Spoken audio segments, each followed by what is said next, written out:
Ooh, an early Christmas present from Lucasfilms! And it's not even Christmas, nor is even my birthday yet.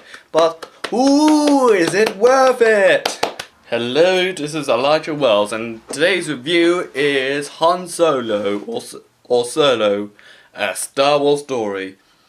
After Han, or later called Han Solo, gets separated from his girlfriend Kia, who's played by Emily Clark, and joins the dark side. And where he meets Mr. Beckett, played by Woody Harrelson, and they said, "I'm putting together a crew." And they must pull the heist.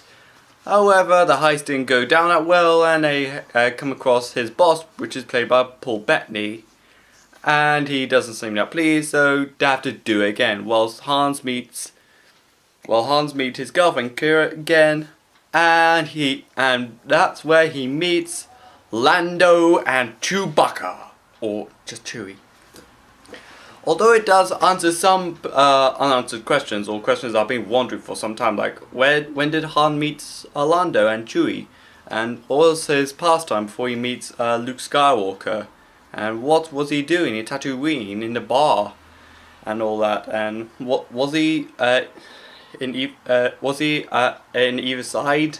It kind of answers these questions, but I think the biggest problem I agreeably had with the movie is the pacing. It's pretty much, it's like a speech that just brags on and on and on. And secondly, even though it leads to the opening and closing are not that great. The opening just really didn't take off. Like I said, movies are kind of like speech. This one, it has no introduction of topics. Like, okay, let's go straight on. It just feels like it doesn't really take off until like 20 minutes in. It's kind of like that. And the ending, yeah, I feel like since knowing the movie has been reshot and all that and had to change directors, I think the ending just feels like they just added scenes on just for the sheer sake of it. Like, oh no, we need to add another scene onto it so it can be a bit longer. I was like, okay, how long can this thing last for? That was just literally me. I was like, how long can this film last for? Yeah, it's just the ending just feels way too long. It just fails to conclude, really. Although the acting of Danny Glover or the guy from This Is America, look what I'm stepping up, and Redbo says stay warm, that song appeared in Get Out. Apologies for going to singing fits. The performance of Emily Clark and the guy who played Han Solo, who was also in Hail Caesar, he was also good, and so is Howard Wilson. The special effects, especially in the mountain scene where they had to pull off a heist with that real railway train on the mountains, I thought that was pretty good. There were some interesting sub-characters like the space pirates, who turned out to be a part of the rebels of like, we're here for a bigger cause. So please. You need to be. I'm not forgiving you unless you forgive us. Well, you give us an apology, but I feel like, okay, it sounds interesting on paper, but yeah.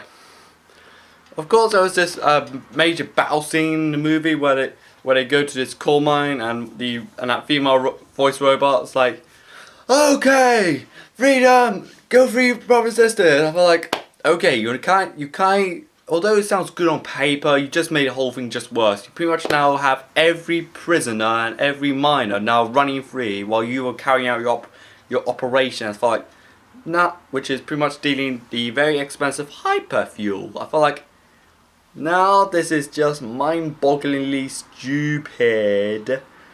Well, it isn't. I wouldn't say it mind-bogglingly stupid. It's just. Although it started off really well until it pretty much got really out of hand and really out of control immediately. I felt like, well, you did not plan this through properly.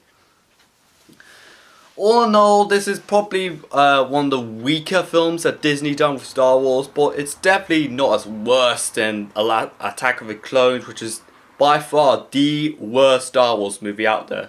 Attack of Clones, when the movie just feels so fake, so unreal, so bored of itself half time. Although half time you can clearly tell the cast were really pretty much enjoying it. Well, despite some things they didn't look like they were, but although on terms of all Star Wars movies, I think this is one of the weaker films I've definitely saw, but it's It's okay, yeah.